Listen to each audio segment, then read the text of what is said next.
Hello you beautiful people and welcome back to Let's Play Warhammer 40k Inquisitor Prophecy in another round, this time again, like the last episode, a auto mission, but the good part, it is on one hand a rescue and not against chaos or rebels, but against Aeldari, and an unsanctioned meeting between the Aeldari and valuable auto assets regarding, we don't know, went every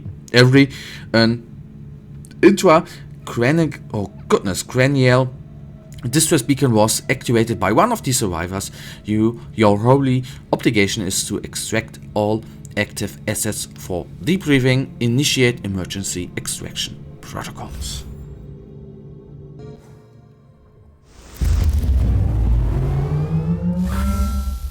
This is a straightforward rescue mission. Get in, save some Imperial units under fire, take command of the survivors, and get out. I don't even dare to ask why an Inquisitor is handling this. Then don't. I marked the distress beacons and the extraction zone on your map.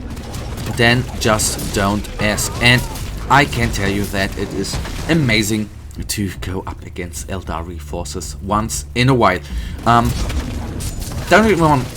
This is no criticism at all, but I am so glad to go up against different forces. In the end, yes, I know it is basically just a different kind of skin, but just having different kind of enemies feels amazing since the last couple of episodes. Since you might know, these ones are lucky to be alive. There is more that need your help. At least my feeling, maybe I am having a little bit bad luck there, but most enemies I face are Rebel, Guardsmen, or a Chaos Vanguard, followed of course by Drukhari, and then Aeldari, and then Tyranids. I would like to face turrets way more often, so that is a little sad. So I always enjoy facing different forces. That is just amazing. I would like to. I mean, yes, I guess the main conflict in the 40k universe is Chaos against the Imperium, but it is so nice to face some other races. And in the end, since there is another 40k edition coming out, well, there's I think no date by now, but some new Necron forces are coming up and some Necron units, and I am so glad that finally the Silent King is going to be released. Very, very great. I am looking forward.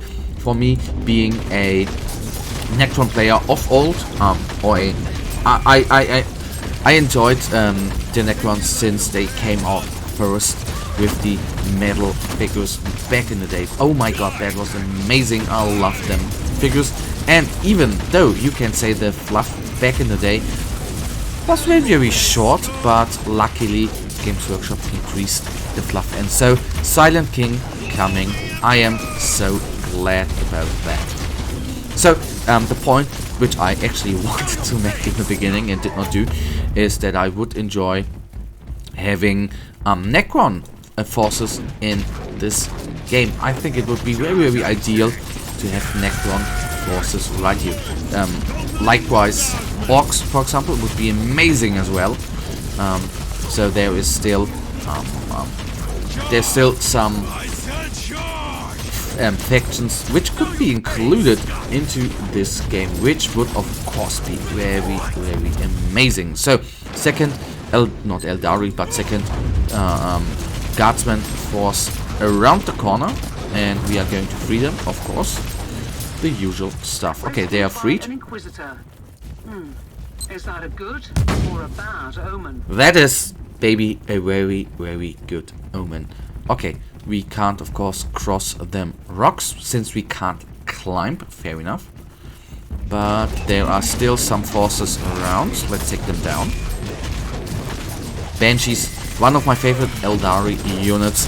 Not well. I think they look very, very good, but I do like the background there as well. So the last guardsman squad is around, and we now are able to free them quickly. That is quite neat. That was the last one. Now get your new flock to the extraction zone. So, no trap right here. That is good for us. And then we go back. Oh, there's even an exarch again. We are going to bring them guardsmen back to, I guess, to the ship which extracts them.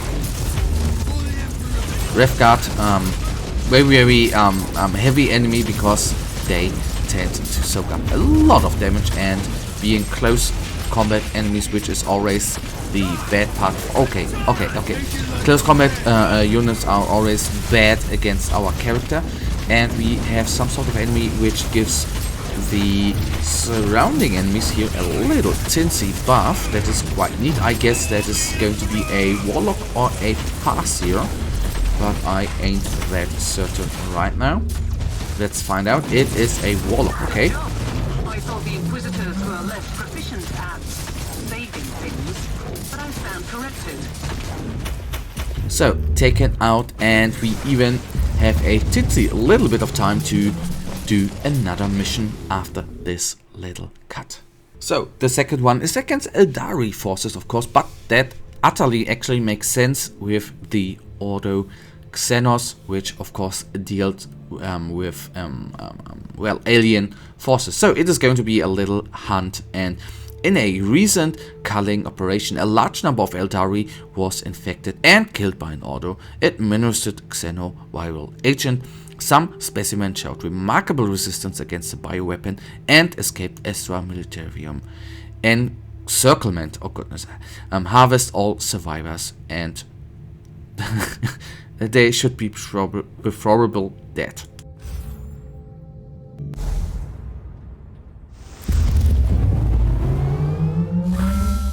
The web of heresy and corruption is spun by powerful beings and perverted minds.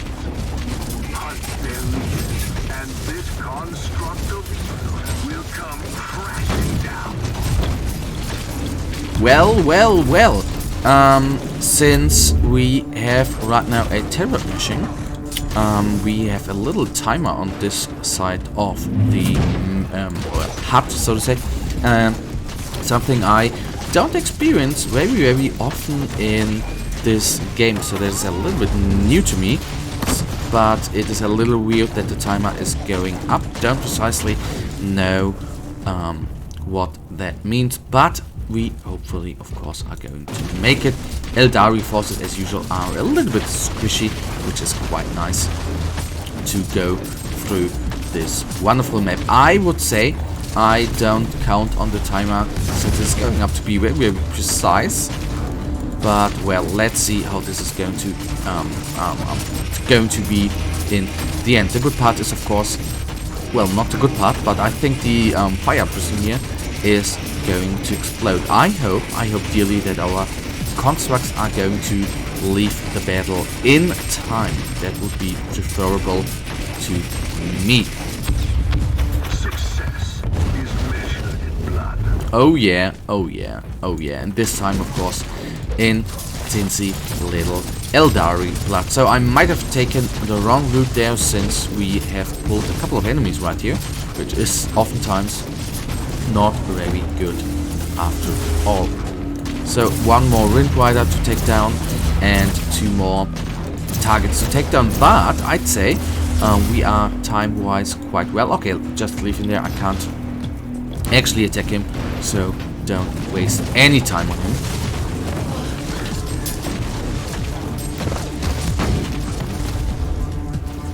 So did he follow us or not? If you... okay, no, I as I said, don't try to waste time on that bugger. So next target right around the corner. So I feel like we are able to do this mission. Of course, it is a wave serpent. Since it's... I don't know whether that was actually entitled to it, but since it says wave, of course, it means that it is resummoning or teleporting new enemies to the map, which ain't that great after all. But I try to, of course, focus on him right now, right here. Okay, maybe the Wrath Blade might be taken out at first and then focus on the Serpent. Very nasty, of course, resummoning enemies, or not resummoning, yes, I know, it's the wrong word, but summoning new enemies or teleporting them here to the benefit. So let's take him down. Gone, he is. He deserved worse, much worse. And well, he, of course, I guess deserved worse, but in the end, the sentence there was death. So we have more than half of the time remaining, and we are going to, well, we have already taken down 2 of 3 enemies, which is quite neat and should lead us to victory very soon, right here. Banshees are then taken down as well. Spectres, no real enemies at all. They tend to fall quite quickly as well. We are going to take the buff with us once we have taken down this little trap here. Did I okay, I oversaw them scouts. Very bad. And we received damage reduction. Ain't bad, especially for our wonderful little constructs, which of course deal, they deal a lot of damage, but at least the little ones tend to be very squishy and taken down very quickly. Please deal with the Exarch. That would be oh so amazing.